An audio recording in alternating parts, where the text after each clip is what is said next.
Hello everyone, welcome to this latest WFA webinar. Good morning, good afternoon, good evening, wherever you are, and as usual we literally have people from all over the world. Thank you very much for joining us today. Start off by answering a couple of questions which tend to come our way. First of all, yes, you will be receiving copies of these slides after our webinar, and we will also be making a recording available to WFA members. So, just to kickstart, to put faces to voices, faces and names to voices, I'm Rob Dreblow. I think I know most of you. I'm on the left, and Annie Hung, who leads our Integrated Marketing Communications Forum, and is also going to be basically making this webinar happen today. But the star, if you like, of today's show is the CEO of Flock Associates, Simon Francis, who I will introduce you to shortly. But he's no stranger to WFA, and his past sharing with our groups has been very well received, and that's why we've asked him to join us again today. So the topic, as most of you will be aware of today's webinar, is around briefing for integrated communications. And of course, briefing is a critical step in the marketing process, and wherever you are in the world, and most of you will be aware that we do have a global footprint, 55 national advertiser associations around the world, and very happy to see a couple of them joining us today. And in addition to the national associations, our members who are also very focused on briefing are the over 70 corporates that you see the logos of in front of you now. So yes, and I think when we have actually focused on this topic previously, one of the things that struck us about briefing for integration is that our members are pretty humble in terms of their capabilities in this space, and most of them really know that there is room for improvement, and that's why we've made this fairly high on our agenda for our IMC Forum this year in 2014, and you see our members of the IMC Forum when met recently at Coca-Cola in London, but we also had Simon in, and we talked about this topic when Visa hosted us in Singapore as well. So as I said, Simon's insight and experience on that very well received, which is why we're very happy to welcome him back to the WFA today. So we're just now going to, if technology allows, show you a very quick video of some of our members sharing post that IMC Forum in London.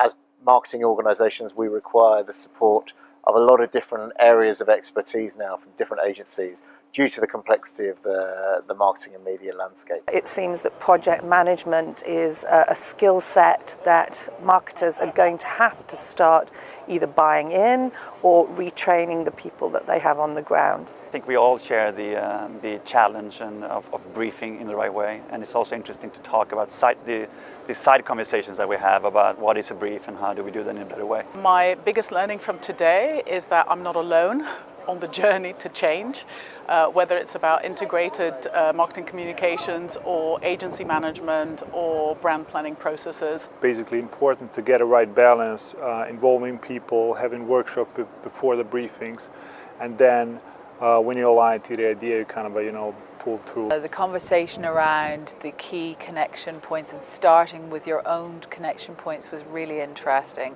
So Coke were talking about the Share a Bottle campaign and how that started with thinking about the assets that we already own and how they're fantastic communications opportunities for us, rather than necessarily starting our briefing thinking about media opportunities, that we should often start thinking about our own owned assets. This whole notion of before allowing a marketing team to actually issue and share a brief with the agency roster is very much to collaboratively actually generate this brief together, come to a clear agreement of the different components that would feed this brief before it is actually being presented. I think we share the same issues, we share the same conversations, and I think really understanding the solutions that other people bring to the table and things that people have tried in the past, either successfully or unsuccessfully, has been really illuminating.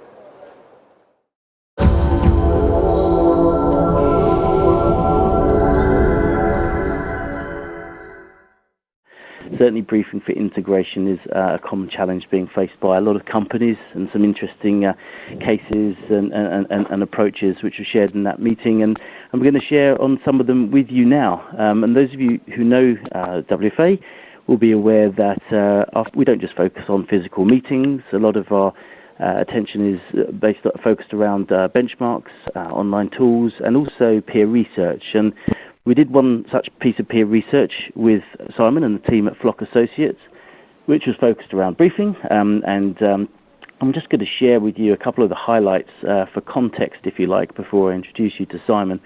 And in terms of who took part in that survey, 21 companies, but representing almost $14 billion in US marketing spend, so a considerable sample. And the pie chart you see on the right just shows the roles of those who took part, so 41% in global roles, and the balance spread from Europe and Asia Pacific being the biggest chunk, but also Middle East and Latin America as well. I think starting off really, if you like, with the good news in terms of what's working. Despite all of the respondents to that survey being in global or regional roles, 85% saying actually, yeah, we do typically brief our agencies face-to-face, which I think is fairly commonly accepted to be best practice. There's nothing quite like the physical touch, especially if you're in a global role and you aren't able to see people physically all the time. But also, when we asked, you say, are all your departments or agencies briefed separately or at the same time? 3/4 saying they are briefing them at the same time, which is, again, I think recognised amongst our members as being the best approach wherever it's possible. But then getting on to the sort of content, if you like, in terms of what's included within the brief. I think some of the key areas, so 81% of our members saying, yes, they have a single view of the customer and a common insight, which is, I think, very encouraging. But then when we start to get down to say, do you actually have a clear integrated customer journey or path to purchase included within your brief, only half actually saying, yeah, we currently have that nailed. And that's really going to be a topic of focus for our IMC activities in 2015, because I know a lot of members are focusing a lot more attention in this area. And then finally, just I suppose we were wondering in terms of reviewing these, when the minority say that they actually have a clearly articulated big idea included within their brief, is that a question of that it's a challenge to try and transpose that insight into a big idea, or is it just the fact that the big idea should be the output or outcome of the brief? So obviously that depends by company. But process has made your campaigns more effective. Overwhelmingly, those who've done it say, yes, actually, we do. So very positive story. But then when we ask about within your brief, are all timings, roles and responsibilities for each department clearly specified? And a fairly honest, I think, half saying actually, no, we probably haven't quite nailed that yet. There's still room for improvement in this space. So, and then finally, one of the questions that we've had many times in the past when we've heard of case studies from some of our members in terms of their hothouse approaches or whatever it might be, saying, okay, fine, but who's really got the time for this? And certainly in terms of the 27 companies that took part in this, 89%, there's a vast majority saying actually there is time. It's not true that it's impractical to take this approach. So in conclusion, I suppose, there is time and it's worth the effort, but it's not necessarily straightforward, and there are always going to be room for improvement. So hopefully that gives you a little bit of context in there. Now I'm going to hand you over to Simon Francis, who, as I said, is the CEO of Flock Associates. Simon is no stranger to the WFA, having been with us in London and Singapore. And Simon, a very warm welcome back to the WFA. Thank you very much.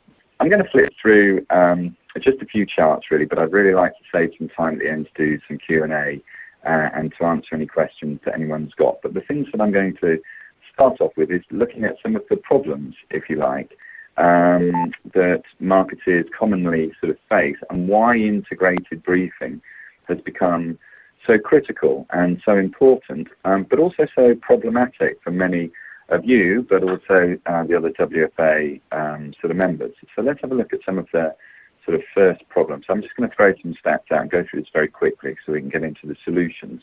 But I think some people sort of misunderstand the scale of some of the problems or what it's going to look like in a few years' time. if everyone doesn't get on top of some of these issues. So the first one, 68%. In a recent Forbes survey of 1,850 CMOs and other marketing executives, 68% of these CMOs said that integrated marketing communications was their single biggest issue. It was ahead of effective advertising, it was ahead of digital, it was ahead of the impact of data or mobile. Just getting stuff to work together is seen as marketeers' sort of biggest issues according to this sort of sample, and I guess many of you will kind of understand that and recognise with it. We worked with a marketing director who put it very simply. He said there's only two people that are interested in really integrating everything. There's me and there's the consumer, and everyone else is in a department or a silo or a solo and seems to be a barrier to it. He also went on to say, I don't know why I'm called the Chief Marketing Officer of this company. I should be called the Chief Joiner of the Dots. And I guess that's how many of you must sort of feel with multiple different departments and multiple different sort of agencies. In some recent Flock Associates research, we surveyed again 46 of the world's leading CMOs, and they said that 70% of them said that they would get a 10% greater return on their marketing investment if their campaigns were better integrated. But a staggering 31% said that they would get a 20% greater return on their marketing investment if their plans were better integrated. So you can see there's a massive challenge out there, but a massive reward for those marketing folk that can crack this issue of integration.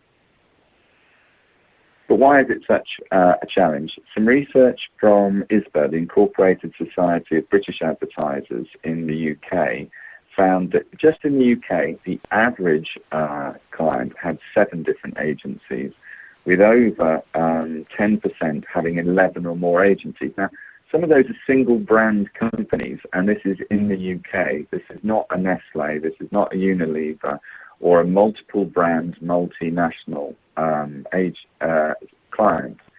We recently worked on an assignment with one client who had 16 global agencies and 146 local agencies involved in one initiative, in one brand initiative. That was the agency ecosystem.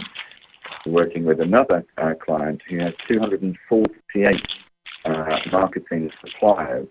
And they're not a household name. They're not the largest organisation. So you can see there's a challenge of integration driven by the agency ecosystem as well as the internal departments. From the same Flock Associates research I mentioned earlier across 46 CMOs, 64% of those CMOs said that their agencies were poor at collaborating and operated in silos and solos. So you can see with a large ecosystem of agencies with no real vested interest in integration, the challenge comes down to you as a CMO or a head of procurement to be able to integrate the agency resources around a brief to get a great integrated solution. So there's some of the challenges that are getting thrown up and played back to us time and time again of why is it such a big issue? You know, why has it gotten so difficult to be able to pull together integration? And of course the integrated brief is the start of the process which leads to an integrated solution. So it's absolutely critical to get that right. So as Rob has shown you some highlights from the WFA survey, I'm going to refer back to those, but I'm also going to show you some other charts with some observations and then lead into a couple of key pointers and some top tips around integrated marketing briefing and open us up for a discussion. So let's have a look at some of the study sort of findings.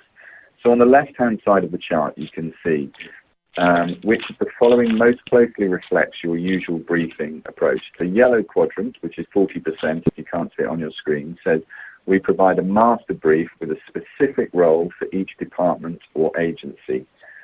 The red piece of the pie says we provide the same brief for all departments and agencies, which is 36%. And the green piece, the smallest piece, says we provide separate briefs to each department and agency. And I guess that's kind of interesting in its own sort of right, because if you provide the same brief for all departments and agencies, you're requiring them to assemble the solutions for you, which means they need to have a vested interest, they need to have a process which will allow them to self-integrate and build an integrated solution back to your sort of brief. So a third of the clients are handing the responsibility to the agencies and departments to self-assemble the response to the brief. 24% have already specified a separate brief to each department or agency. That means that they must have done some internal channel planning or deciding the role for each of the different departments or media that they're going to use in advance of doing the brief. And this is one point we're going to talk about, is what goes into the brief. How much work do the marketeers do to go into the brief before it gets ascribed to a department or an agency? So hold that thought as we go on to discuss that further on. I think best practice would generally be said is we provide a master brief with a specific role for each department or agency. And that's the largest segment, the orange segment in this. And I think that's something as we go on to discuss about integrated customer journeys and channel plans and what goes into the brief to go to the agency resources is something I would expect would grow, would certainly be seen to be best practice, rather than leaving it to a fragmented ecosystem to self-assemble. So that's the first sort of observation from the survey. On the right-hand side, we've got a question which says, how often do you brief for integrated marketing communications campaigns and program? You'll see the smallest part is an annual brief only, 15%. You'll see on a per campaign or program basis is the orange piece of pie. And I guess this also throws up an issue for a digital always-on age. How often do you brief? Is it a live always-on brief which is tweaked and fine-tuned throughout the year, as many pure-play digital businesses do? Is it linked to an annual planning cycle? That may be good for you and your brand depending on where it might be. Or is it per initiative, in which case how do you get the red thread that follows through across all of the different campaigns? So there's some challenges in the style of briefing and the frequency of briefing to be considered. And there's no right or wrong answer. Much of it will depend on your brand and your business and the culture of your company as well.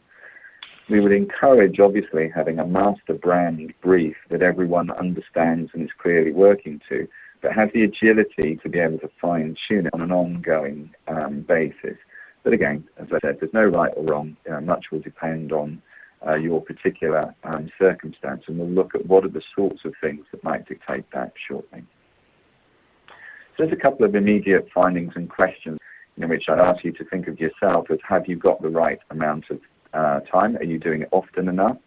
And also, what is going into the brief? How much are you doing up front with regards to channel planning and specifying the roles for each of the channels? Who actually does the brief? I mean, it sounds like an obvious question. Of course, it's going to be marketing going to lead the process by and large. But what support do you get? Who do you consult and who do you keep informed in putting the briefs together?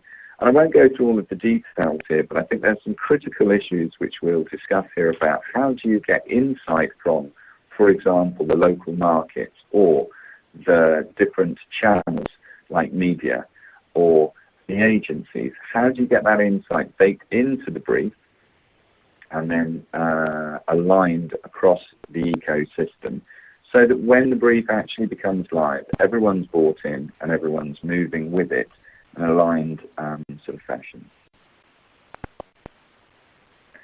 I think this is probably one of the key most interesting and slightly challenging charts from the research that Rob and I saw when we got the results back here. On the left-hand side, it says, what's going into the brief. Encouragingly, 82% of people were saying is, yes, they're putting website information into their briefs. If you think about the amount of data that exists, how few people are using that data to drive insight into the brief. So you've only got 48% using the information from their customer databases. You have 48% using all of that insight from the social sphere and the social media graphs of their consumers, which is going into the briefs. And rather alarmingly, I would say it's alarming, that 37% only using search traffic information to go into the brief. And if you think about how germane search is to every category, every shopping journey, every customer experience now, that seems slightly strange. Some of the world's largest and leading advertisers aren't using that insight to drive their thinking and their customer journey plans to help their agencies deliver better solutions. On the right-hand side, again, some interesting findings of what goes into the brief. As we've said, as Rob's picked up, and I won't labour the point, we'll talk about it more, but this clear integrated customer journey and a path to purchase, as you can see the third bar down, seems to be increasingly important as customer journeys atomize, they fragment, they become ever more complex. To give clear guidance of what that journey is and what role each media or each channel should play, and where you need content or where you need disruptive creative solutions seems to be very, very important, and is clearly not going to go away. So we're going to touch on more later on. The second bar is a single-minded proposition. You know, I led Saatchi & Saatchi across Europe, Middle East and Africa. I've worked on media campaigns from Nike to Diageo to J&J and back again. And one of the biggest frustrations as an agency is to get the long list of objectives or the long lists of propositions. And it's absolutely critical to get this single-minded proposition into the brief to enable you to cut through versus the competition. So to have 37% of some of the world's leading marketing organizations saying, yeah, you know, we're not good enough at this, I think shows that there's still room for improvement here. But it is very... So let's move on. There's some of the bits from the research which we've looked at, which we find interesting, we think are not yet perhaps mature in all marketing organizations, and perhaps could move organizations forward to help drive the integrated brief, to help drive an integrated solution. Let's have a little look at some of the briefing processes throughout. In the grey boxes at the top, here are some of the verbatim familiar issues that we hear every single day as we do our work helping clients integrate their departments, their briefs, their solutions with their agencies. Excuse me. The first is things tend to get developed by an HQ or a regional headquarter silo, or possibly a lead market, but they haven't got the insight or they haven't aligned the local markets. And that's obviously relevant for those global and regional marketeers on the call. Or the brief is developed and then bolted together, is developed separately by each marketing discipline, or is developed for each individual discipline but doesn't add up to the sum of the parts. That seems to be increasingly common in the briefs that we see. They get pulled together by department, but they aren't constructed into a single-minded, holistic proposition. Often the third box is we see that marketing does something else disconnected from sales. This is especially true in the business-to-business area. We're working with a global business-to-business sort of company where the marketing seems to happen completely irrelevant to the sales process or some of the budgeting, and that is a genuine concern to sales, but also to the agencies who often have to close the gap. Sometimes we've heard or we've seen in our previous agency lives that the briefs aren't aligned at a senior level. So work starts, agencies start work, and then we have to go back because we suddenly find out that the group marketing director or the category director hasn't signed off on the brief or has a different point of view, or global haven't actually bought into it. This is another classic issue that we find.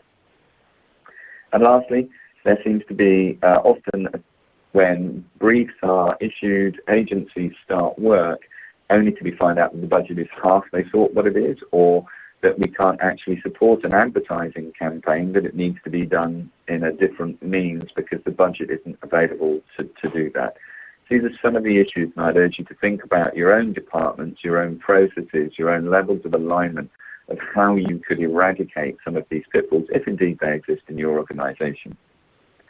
So at the bottom, this is the agency sort of voice, and this would be me if you'd have spoken to me at any stage over the last sort of 13 years, but it's also sort of true of, and it's recognised by all of the marketeers we've spoken to.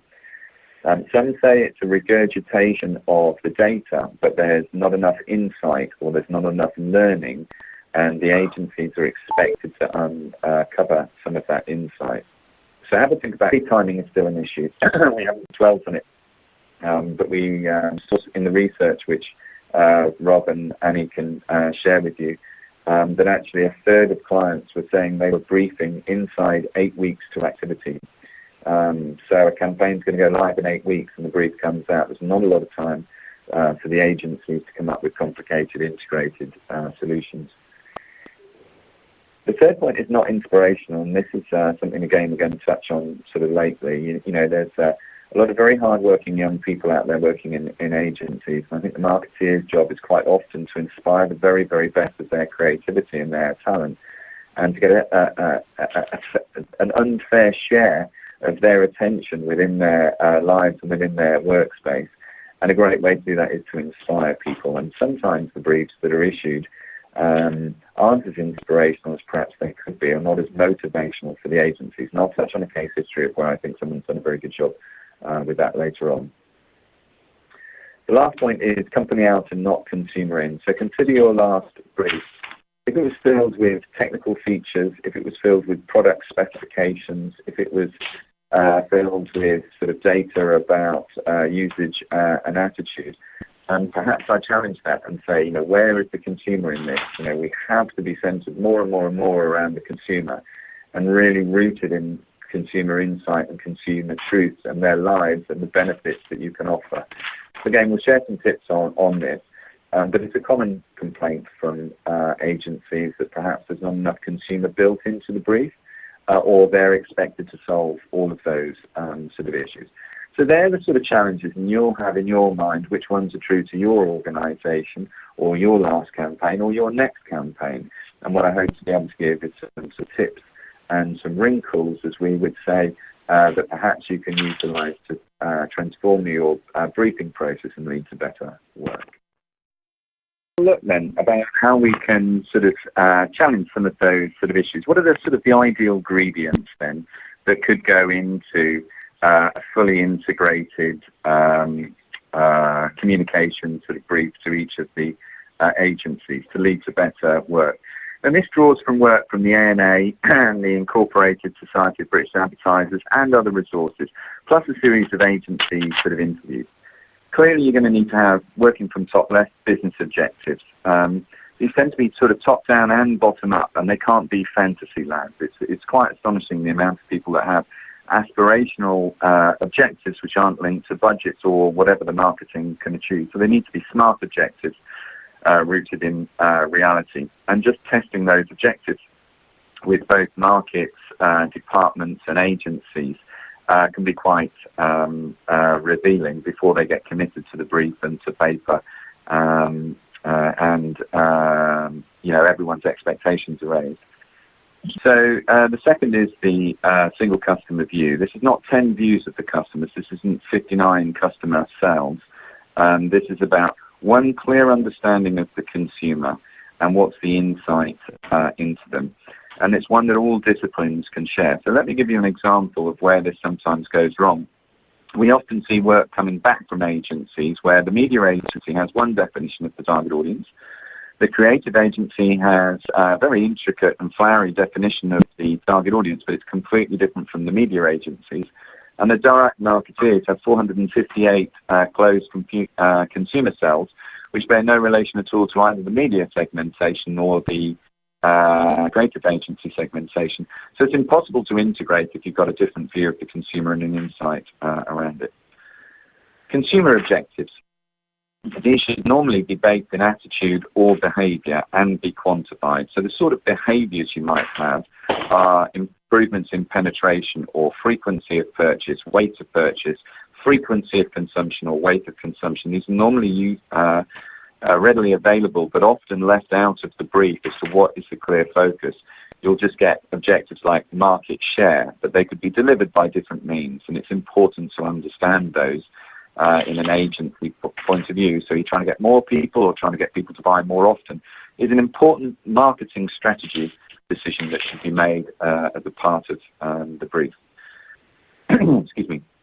You may have some intermediate measures and objectives, which is I need to get 50,000 test drives, or I want to have 23 retail store visits, or I need 100,000 phone calls to fill my sales funnel. Or they could be sentiments, things like net promoter score shifts, or I want to feel more warm towards this brand. But it's important that consumer objectives are put into the brief, not just the business objectives such as share or sales. The third area would be competitive insight. So who and what is competing for our attention and money? And that may not be your direct competitor. It may be something outside of your category that may be really interesting for agencies to understand. It might be a prevalent mood in the country. If the country's in recession, that could be your biggest barrier, not the fact that your competitive company is offering a 3 for 2, for example. The proposition is the next one I'm going to pick up on. And I'm going to focus on just 2 words, and this is sometimes very difficult for clients to put into the brief, but it's really important for all of the agencies, which is what makes us different and what makes us better than the competition. It might be the product, it might be the service, it might be lots of different aspects, but what makes us different and better, they're the 2 key components which often don't appear in the brief, and the agencies are expected to deliver against them. Sometimes they do, but best practice would suggest is there needs to be some strategic marketing work to understand what are the key levers that make you different and better. Clearly there's an element about the brand and its tone of voice, and as we'll touch on in a moment, it's about the customer journey. So I'll give you one example, and we'll touch on that in one moment. But this should use, we believe, the best of the data and insight from web, from social, from the CRM database, and other unstructured sources of data to populate this integrated customer experience as a core component part of the brief. So each of the agencies know where they are going to play, what the messaging should be, and how they integrate with other channels. Full brand category and consumer timing. So what else is going in around the brand? Quite often you don't get the full information about what's happening in the sales sort of team, or a different division might be doing sort of something, and these can be very important to help integrate. Previous learning is clear. What's the communication plan? Now, this is open for discussion. Some companies do a communication plan and put it into the brief. So we're going to use direct mail, we're going to use the website, and we're going to use social media, and that's a core part of the brief. Others expect their agencies to come back with their recommendation of the communication plan.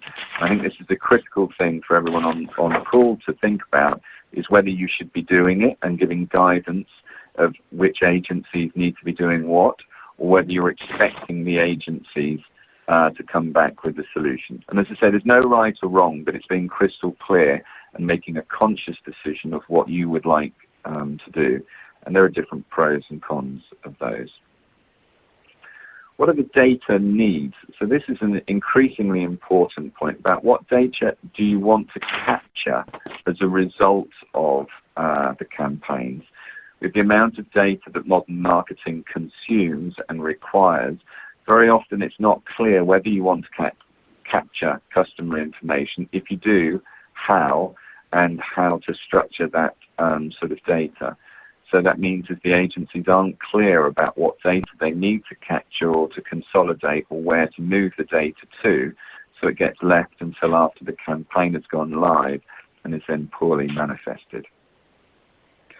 We would definitely suggest that putting into the brief the process by which the solutions will be delivered, analysed, judged, feedback given is a critical point. It's not a simple timeline.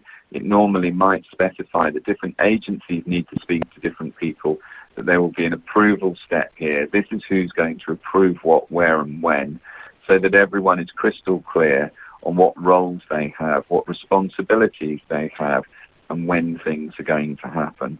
And quite often the brief doesn't cover that. And again, I would ask you to look at your own briefs and to think forward about whether the process is specified as well as some of the consumer insight and other sort of details.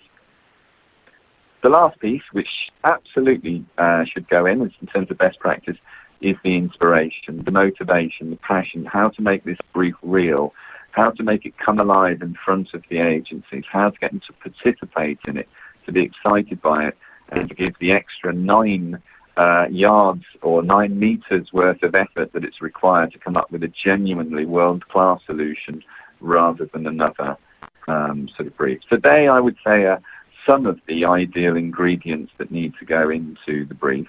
And I'm going to quickly just scoot through and have a look at a couple of the ones which may not be in all of the briefs that we see. I'm not expecting you to read this chart. I've got 2 which are deliberate eye candy charts, but this is a customer journey map where a consumer persona works through a process by which they go through a brand, they purchase, they recommend, and then eventually at some stage they may become an advocate or leave the brand. But identifying the key moods, how people are thinking, what are they feeling, what are they consuming, what are they sharing in terms of the social and the content sense, how are they participating in the brand, and where do they go next? The critical steps in modern marketing so the agencies can intervene at the right time with the right content to meet the right results. So again, I'd ask you to look at your briefs and encourage better customer journey mapping into the brief rather than expecting the agencies necessarily to co-create it coming out. It can be problematic to do so. The second of the eye candy charts that I promised you was this is a full sort of communications map. It's an exemplar map for a Sony sort of project. And like a customer journey, it helps to show the interconnectedness and the integration of a full, in this case, quite complicated customer experience. So you may not have this totally nailed down at the briefing, but having these formats and examples will really encourage the integration that you want and the consumer demands. So again, this is the sort of thing that I think we're moving to. You may make a conscious decision is that the agencies need to collaborate to build this between them, and that can be absolutely valid, and you need to encourage that or to have a process to hothouse that.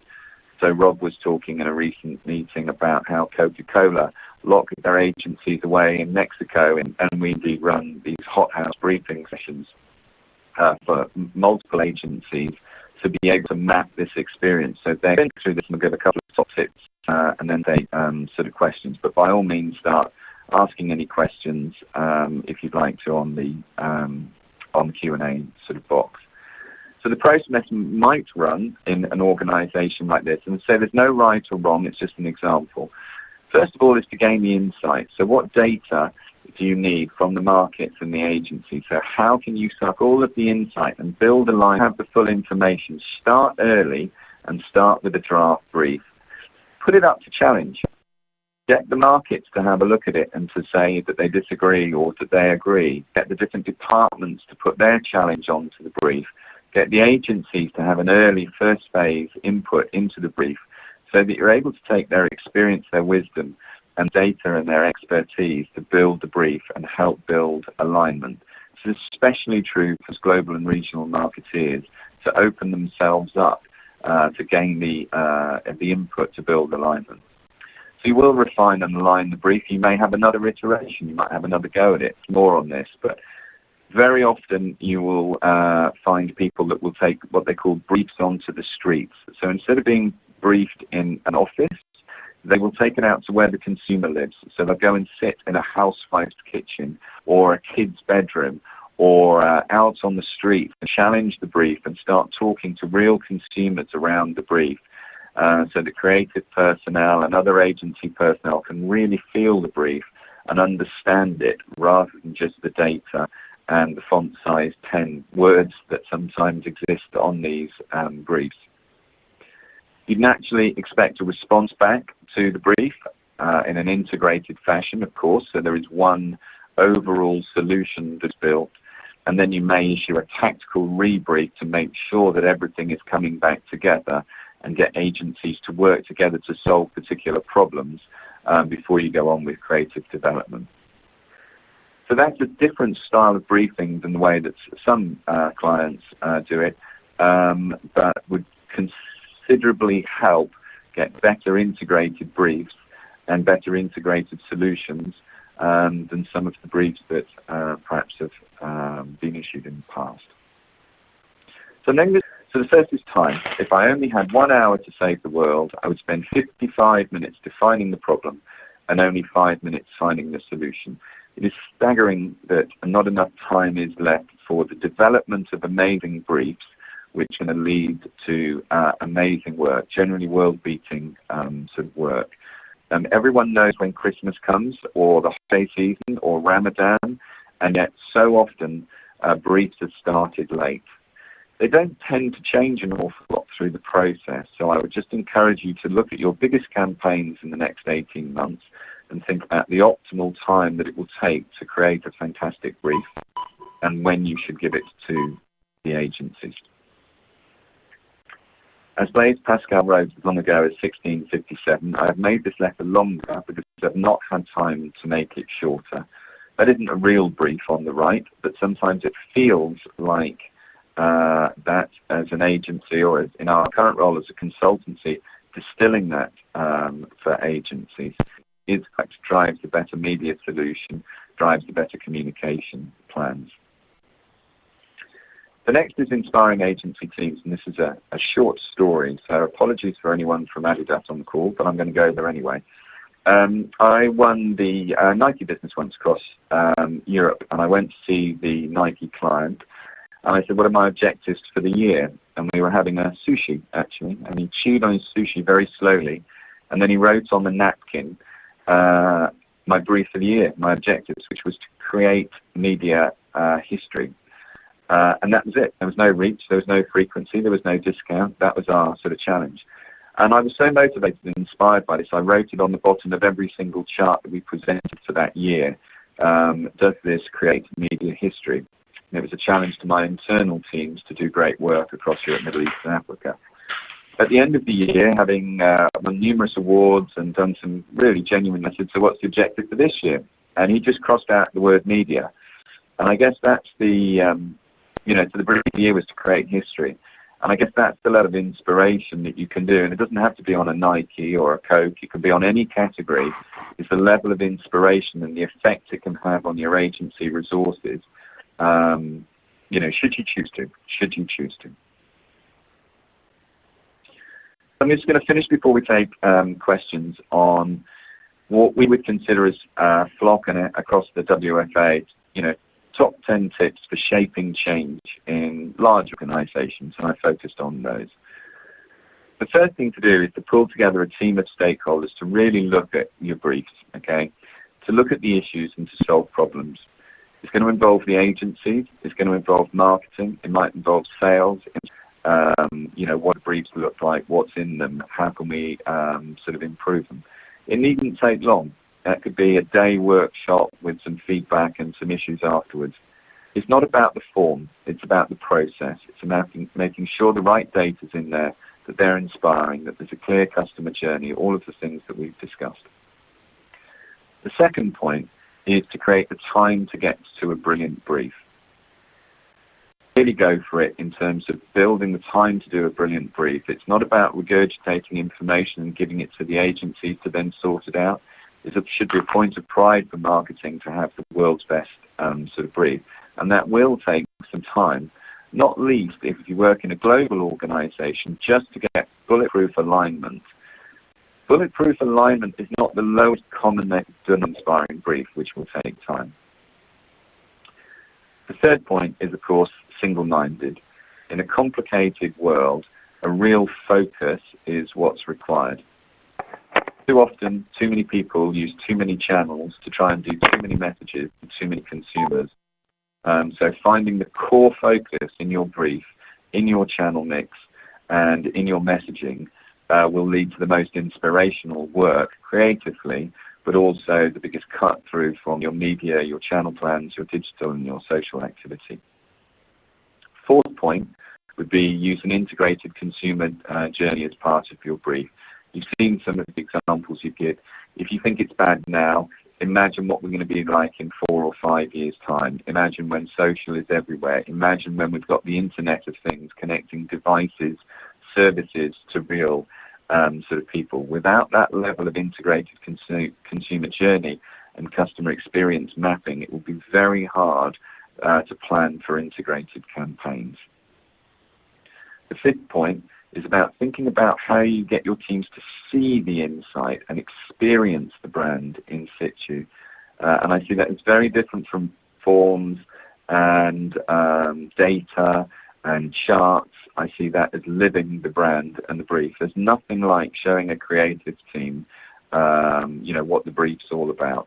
So I once sat in a small child's bedroom with some creatives, which for those who've worked with creatives will know it's a pretty scary project. They shouldn't really be allowed there, but we were in there and he was lying on the bed looking at the ceiling, and I was talking about consumer touch points, and he came up with the idea with luminous stickers for Cocoa Pops to go on the ceiling of this child's room, which was one of the top premiums for several years that Kellogg's Cocoa Pops ran.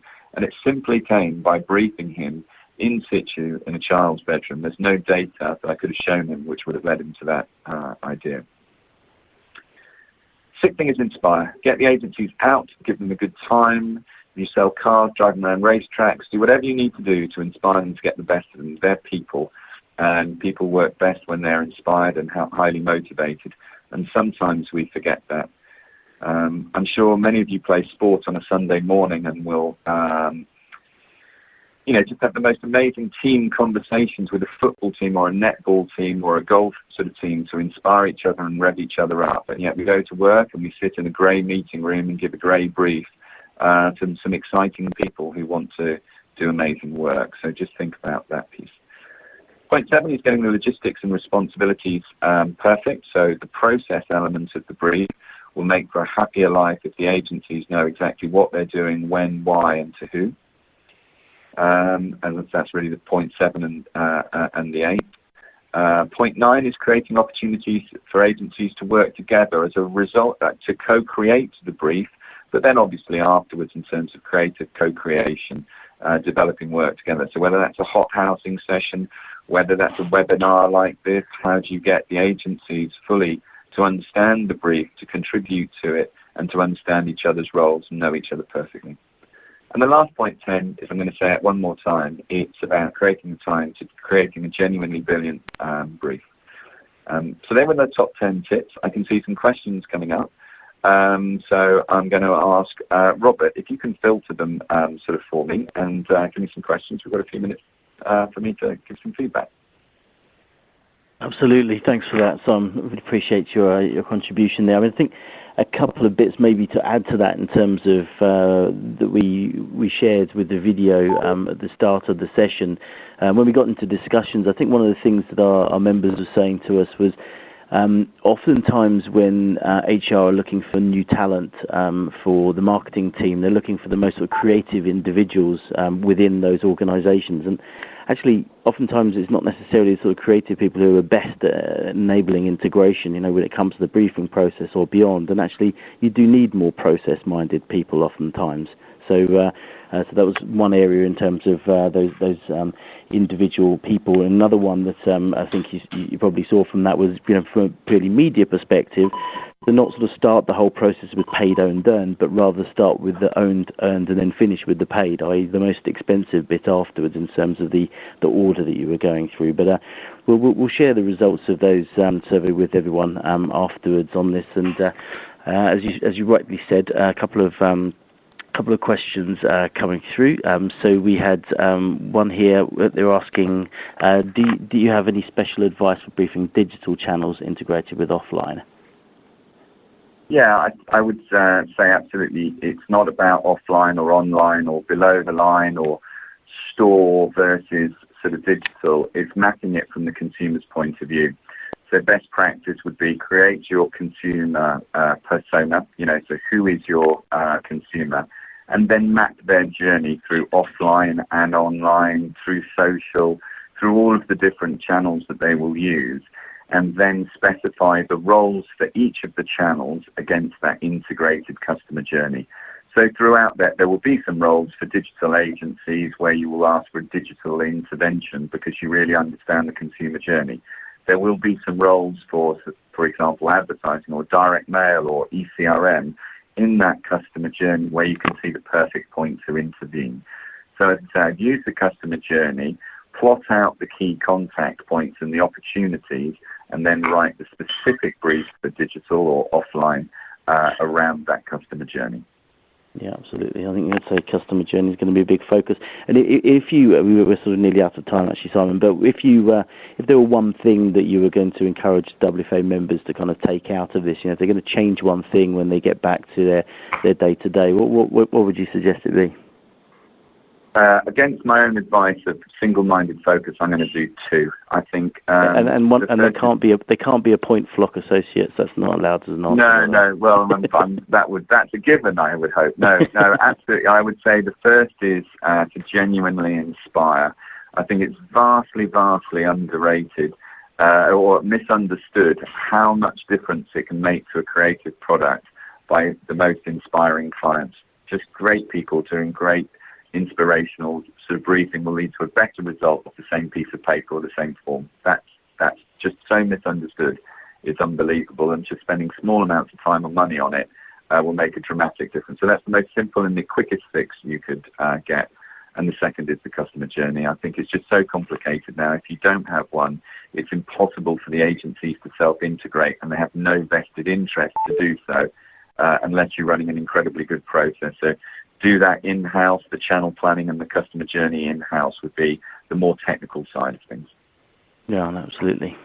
Thank you for that. And listen, other questions we will pass directly on to you, and then we'll respond directly back to the members who requested them. So thanks for your questions. Just before we finish, to say what's next, obviously look out for the IMC meetings during the year next year, and the remote forums that we will be launching as well. But also for those of you who haven't registered yet, our Global Marketer Week will be meeting in Marrakesh, 16th to the 20th of March.